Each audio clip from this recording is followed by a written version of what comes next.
All right, Gun Talk Hunters, we're going to go back with Jacob Stolzle for part 2 in this series, and we're going to talk hunting calibers. We talk lessons he's learned over the years, but all that can be found right here at Gun Talk Hunt. Hey, I'm KJ, dedicated lifelong hunter here. If you got an interest in all things hunting, you're in the right spot.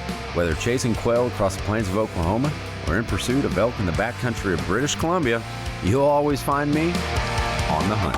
All right, welcome in, Gun Talk Hunters. I'm your host, KJ, and we are back for session 2 with Jacob Stolzle, firefighter, jiu-jitsu practitioner, CrossFitter. Do you tell everybody about it? I mean, that's got to be a great, big responsibility for you to be able to talk CrossFit and jiu-jitsu. Yeah. So, isn't that what they say? Yeah, I mean, of course, go all in the CrossFit. No, but that's been a big part of my life for sure the past, 12, 13 years now. But yeah, I kind of went all in jiu-jitsu the past 5, you know. Yeah. So I mean, you give me problems. You give me lots of problems. Yeah, I don't know about that. You do. Last week we kind of detailed your first kind of experience out of state hunting in Oklahoma, and I think I kind of wanted to pick your brain because this year was a little bit different experience. Same style of hunting. You dedicated yourself to pursuing it on the ground. The only morning we sat in a blind was the day we carried the blind out. Yeah. Because it was raining. So, yeah, I didn't want to shoot, another from the stand or from the blind, but yeah, it was just the weather was pretty rough, wet, raining every day, windy, but you're used to that wind. I'm not used to that wind. Hey, the wind every day in Oklahoma. You just count on it. Yeah. So it's built into the song. The wind comes sweeping down the plains. Like it's built in, so you know what you're going to get. Yep. 30, 40 mile an hour gust. Yeah. Yeah. I mean, most people wouldn't hunt in those winds, but I mean, they've got to move sometime. Yep. You have to move in the like wind, rain, sleet, snow. They're going to have to move. This year was really weird in Oklahoma, I thought. At least in our area it was. My boys took 2 great deer.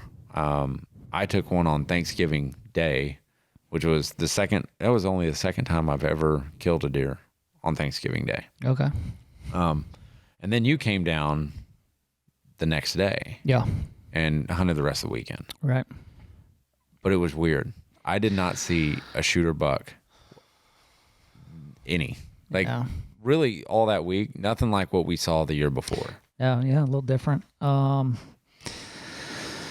Weather was rough, man, and I think you were, the rut was kind of winding down, It seemed like it. And then they were just, I guess, bedding down during that weather. But yeah, we hunted hard. We hunted hard. You made me lay prone for hours, and It's it's not what a Mississippi. That's not a tactic you use in Mississippi. Yeah. So, but no, yeah, hunted hard. We didn't see any. We saw some deer. But not like in years past. Yeah. So, but I think that's just. But I think that's how it is. But I think what happened is they did plant some good food plots in key areas where they hadn't been. Okay. And I think it takes those deer just a little bit to adjust to that. Yeah. So I really think next year, like in that area, I think the hunting will be really good next year. At least I'm hoping it will be. And we had a renegade bunch of hogs blowing through that place all week. Yeah. I ended up taking, I only took one out of the herd. But it's just frustrating. When you have hogs, it's just a whole different story. They're just nuisances. They're just pains in the butts. But so the technique that Jacob's talking about is, so I'll find a high point basically. And I'll lay prone next to a bush or lay prone on the backside of a hill, something to break up my cover. And once I see it, I can either get a shot from there or I can move. And that's really the goal of that, is to find somewhere where you can break up your outline, break up your silhouette and move. I'd prefer to move rather than just sit in a stand, I guess. Yeah. Because we have the ability out there. Well, yeah. I mean, that's what's I guess, new or different for me. One, I feel like in Mississippi, I can see a deer walking through the woods pretty easy. And then, going up with you, my eyes are just not used to watching, seeing deer move, and you're good at that. You can see them. Oh, up yeah. there, Well, it's just, and it takes like me you a said. minute or two to. Yeah, to you got to find 'em, just see what you're looking for. But no, that's exciting. Like glassing and then predicting their move. Seeing how they're moving, where they're moving, and then you make a move, and It's a chess match. it's it's fun. It's changed my my look on hunting whitetail. Like goes from there's no way I'm killing a deer out here to all right, they could be behind like any bush out here. Yeah, and they really can. Yeah. They didn't survive all this time with being too stupid. Right. I wish there were more dumb ones out there. Yeah. But no, so you talk about like changing philosophies and changing ways you hunt, and we talked about a little bit. It's about the ego, like going like, this is the way it is. And I took a hunter's education instruction. I didn't get a chance to tell you this. So hunter instructor certified now. We'll be offering classes at rangeready.com, and we are brought to you by Ruger, Leupold, and Range Ready Studios. So we're going to be offering some classes for young hunters. But there was a guy in the class, and I thought of you when he said this. So the instructor goes, "Hey, what does everybody deer hunt with? What's your caliber of choice?" And he's Southern Louisiana, as we talked about. They're small deer. Right. They're not big. You know what his caliber of choice was? 300. 300 Win Mag. Yeah. 300 Win Mag. Why? Because that's what my daddy used. That's what my granddaddy. Yeah. Like that's like you don't need that much. No, you're not trying you to shoot them and gut them at the same time. Right. But you were hunting with the 300 Win Mag when I met you. Yep. So I guess I killed. Well, I started deer hunting probably around 2010, 11 ish. Started with the 30-06, which is a great caliber. And then for whatever reason, I wanted a 300 Win Mag. I don't More recoil. but I don't want to say this, but could practice shooting a little bit more. I'm not the best shooter, but if you hit a whitetail with 300 Win Mag at 100 yards, it's dead. It's dead. It's down. So yes, I've gotten better at shooting over the past 10 years, but that's what I've been hunting with. And at our lease, when I shoot the camp nose, it's me. Everybody knows. Is that part of the reason? I mean, that's a little part. Like everybody knows. Well, no, I don't like it because if you miss, then you got to tell. They know you shot. So that's why I like using suppressors. Yeah. So, but no, and at this point now, I'm pretty comfortable with that gun. And I think that's a big part too. Well, then and you do have a 308, which you were running a little bit this year. Yep. Shot a doe, a couple does with that 308 this year. But yeah, I mean, I guess besides the 30-06, the 300, 308, I haven't deer hunted with any other caliber. Right. So that's been it. It's interesting because I shoot a variety of calibers for deer because I did the 300 Win Mag. Yeah. And man, it when you kill them. Yeah. Or if they run off a little bit, you've got a blood trail. Yeah, they're not going far. Right. And I get that. I get more power, but I've also shot deer with like 22-250, which is by far like that might be. I probably own more 22-250s. Well, one that I care to admit, and more than I can shoot. But I probably own more of 22-250s than I do. A 6.5 Creedmoor or even a 9mm, but it's shot placement. It's what you shoot really well, what shoots well, what ammo shoots well. But yeah, the 22-250 is awesome, but you're not getting a blood trail. Yeah, you got to put a good shot on for sure. So, and I guess in one sense of the fashion, but there's that recoil. It's the recoil, the anticipation of like, I know this is gonna hurt. Do you hunt with ears? Like when you shoot, do you shoot with like ear protection? No. See? No. You know what's coming. Yeah, Like, you know. maybe it's a mental thing. And look, I mean,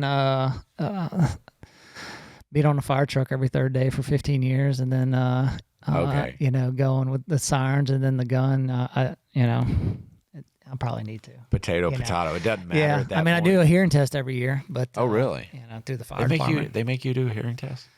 Every year we get a full blown physical. It's good, you know, Right. obviously, but no, they do the hearing. Or you can just keep pressing that button, acting like you're hearing it, you know. Are you do No. that, don't you? No, but no, yeah, everyone knows when I shoot. I think another guy in the camp has a 300 too. But he doesn't shoot as often. He does not shoot as often, you know, because you know I like to eat deer. Yeah. So I'm shooting all my does and bucks too. But yeah, I think I'm gonna switch to the 308 for next year now. And we can talk about that later for sure. Because in today's rifles, I mean, to get a production like sub MOA gun is really what you want, and that's really what is out there. There's the Ruger Americans shoot sub MOA. You know, I mean, like there's a lot of good gun makers out there. I think who is it? Like Bergara is putting some good stuff out. Christensen, Sig. My gosh, there's a lot of companies out there that are making solid rifles. Right. One that you won't see, which is my 300 Win Mag, is a TC Icon, Thompson Center Icon, and they lived like a short lifespan, but they're that Hogue over molded stock, and you got the weather shield like coating on them, and just absolute phenomenal guns. Unfortunately, it was cannibalized by the TC Venture, which is also a good gun, which I had. That's my 22 250s are all Venture Predators. Got it. But yeah, so moving to a 308. So why a 308? I guess it's more of probably coming from your advice, you know, just the Well, that's a dumb way to put it, man, because don't take my advice for it. but you know, it's I guess getting Still hold a of 30 caliber bullet. yeah, getting a hold of ammo. And I guess, you know, where I'm hunting in Mississippi, top 300 yards is probably it. And then you'll be fine. You're not going to be shooting much further than that. And I've never shot a deer further than 300 yards. So, yeah. We got. But we're working on that, you know. Yeah. Or I'm working on it. I'm trying to take, practicing shooting a little bit more every year. All right. Well, he's got a place to do it here at Range Ready. And with that, we're going to take a real quick break. We're going to jump in and talk about probably shooting positions, stuff you can work on out in the field, and stuff that he's picked up through his years of hunting that'll help you become a better hunter. All that right after this break. Gun Talk Hunt is proudly sponsored by Ruger, Ruger.com. And I said it last week, I'll keep saying it again. If you don't have an SFAR, you need to go look at them, because 7.62 NATO by 308. So it's a 308 round, and it's 6.8 pounds. And why that's important is because most AR-10s in this platform, they're pretty heavy. And so you want to look for something that is 100% lighter weight than what you're carrying out, because when we come out of the woods, we want to be carrying a little bit more weight with us. So every little ounce matters. But it is, Magpul MOE stock, capacity up to 20 rounds. Doesn't come with sights, but I've got something for that. You put a nice like ATN scope out there, and now you can start hunting at night, and it's still lightweight. So that's really good. But find out more at Ruger.com and Range Ready Studios. So I don't know if you're aware, but here at Gun Talk headquarters, we have a training arm basically of Gun Talk Media, which is Range Ready Studios. And you can take classes here. Sometimes I'll jump in a course. Chris Serino teaches them, world-class trainer. If you know anything about trainers, The good ones are those that can teach you to teach other people. And that is exactly what Chris Serino does. And that's what you're going to get here at Range Ready Studios. So find out more courses available here at Range Ready at rangereadystudios.com. All right, we're back with Jacob Stolzle, a good friend of mine, and we're talking really kind of now we're just kind of BSing about stuff that you've picked up over the years that really kind of help you, stuff that you can provide, our listener base or our viewers with little tips and tricks that maybe you've picked up over the years. And I know I'm kind of putting you on the spot. Any gear that stands out that you're like, what's one piece of gear? I'll phrase it like that. What's one piece of gear you take out in the field every time with you, like won't leave home without it? Oh gosh. Well, something to take care of the mosquitoes in Mississippi. Because they'll carry you off. That's a big one. So is that like I won't like sit. a thermocell? Thermocell for sure. That's it. Of course, when it gets real cold, it's not a big deal. But before November, I will not sit in a tree without that. Really? 100%. I didn't know that about you. I didn't know you never brought a thermocell to Oklahoma because it was always too cold. I guess. I had it in my bag. Oh, you did. But I never needed to use it. But yeah, that's a big one. I know guys in Alaska, like they swear by them. Like that's their number one, like spring bear hunts and stuff like that. They work. Like, that's it. I mean, I live in the swamps basically, and our backyard is the swamp, and you can't. You take that outside, they work. Really? Yeah. I've used them, but I've never had to carry it. I think they're getting better, mine's probably 10 years old, but really? But no. Now I will say this, like I've got the original, but like spring turkey season, 100%. Like gotta take it. Yeah. Like wards off everything. And look, you gotta keep your feet warm, and dry. But I mean, if they get wet, which didn't you have a problem with that this year? Yep. My feet got wet, and that was miserable for that day. That was the day. So this is funny. So it's morning. We're giving it our best shot, and I'm like, man, the one place that I know that like there's a better chance of anything because a monster was at that feeder, the same one where you had shot your buck. Yeah. So I was like, you know what? I need to pull the blind anyway. So let's just sit there. So we walk, and we can't make it down the road. So we walk almost a mile, just about a mile. It was A hard mile through tall grass, bar ditch, raining, just nasty, sloppy mess. Yep. And so we get in there and we get the blind set up, or it's already set up. So we just crawl in it. We wait. We see nothing. There might have been a couple does come out. Yep. And then I'm like, well, forget this. Like, let's just pack up. So I have to carry, I'm carrying my backpack, I'm carrying my gun, and I'm carrying a wet blind back. And you're walking there, your shoes were soaked. I was soaked, yeah. So I wait a second. Hold on a second. This is all coming back to me really clear now. Because you had like legit rain boots in the truck. Yeah, I had rain boots, but they're not, the most comfortable to hike a mile in. So I wore a different pair, and my feet were soaked. And I don't think I told you, but it was that hunt was my feet were. Oh, I could tell. They were frozen. So, but of course, I didn't want to have another story to. Dude, it's all coming back now. I'm surprised you're going to come back to Oklahoma. I don't think I'm going to go back to that blind.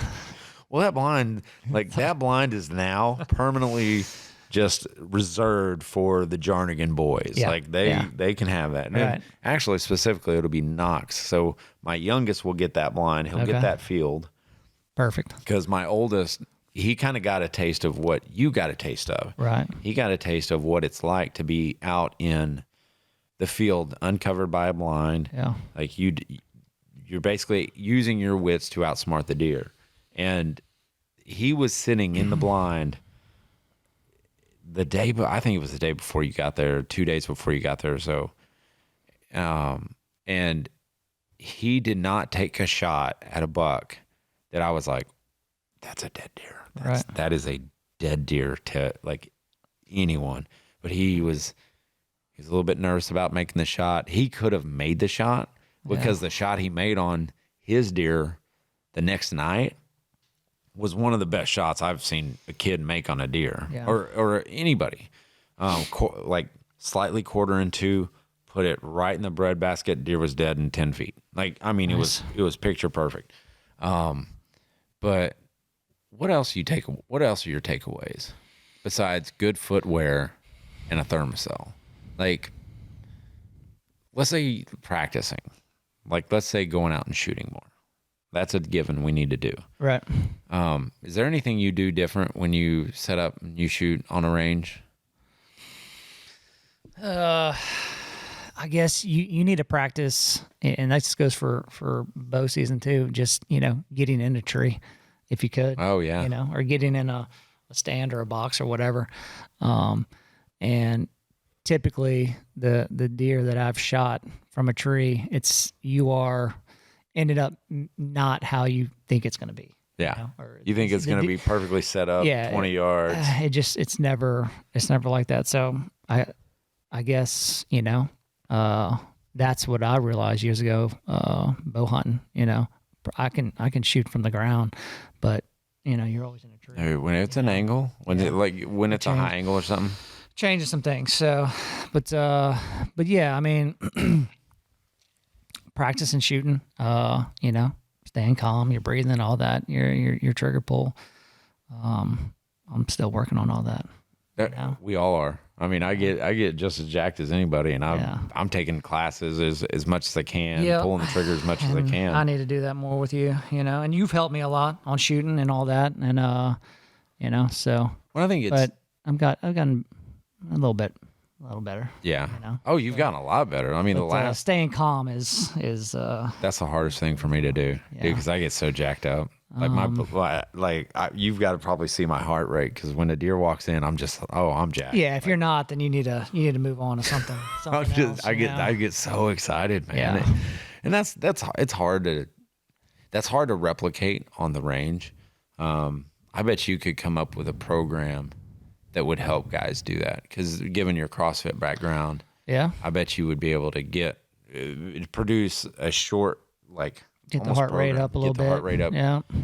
Go into prone. Go get the heart rate up. Go into a seated position. Get the heart rate up. Go into kneeling position. That helps. My first match I ever shot is funny. It was the Vortex Extreme Challenge, and I don't know if they're still putting on. I think it might be called something different. So to prepare for it, it was like a 7-mile hike and shoot. So basically, like, in between stages, you're hiking and shooting, Yeah. And you've got like a limited amount of time to shoot once you hit the stage, like, okay, you're on the clock. So to prepare for that, like, we would have a person drop us off a mile before, like, our shooting station, which we only had a flat range in Oklahoma. And so we would run the mile to the shooting station just to get time on our legs and get that heart rate really going and shoot. I think we finished last. Yeah. I want to say I didn't finish last, but I was dang close. Yeah. Like, it was close. Man, that adrenaline, look, being on the fire truck for 15 years, that when, that's an addictive feeling, that adrenaline. But that's a different adrenaline. It's got to be different adrenaline. Right? It's the same for me, I guess. For when you see a shooter buck, or at least it is for me still, since I'm still new to. Well, that's why you're still a firefighter too. Yeah. So, but no, that's one way to practice. I mean, I guess it's one way. There's probably easier ways. Probably. Yeah. I do a 5-minute jiu-jitsu round, and your heart rate is up. Yeah. I don't know, some guys, like, you're more one of those rollers that, to me, that's a very calm through the roll around, and your heart rate doesn't get up. At least that's how I I imagine don't know it. about that. All right, man. Well, I appreciate you joining. Yeah, thanks for having me. Well, we're gonna get you back on because it's always an adventure. Yeah. All right, you gun talk hunters out there, you know the drill. Keep those muzzles pointing in a safe direction, and always be on the hunt.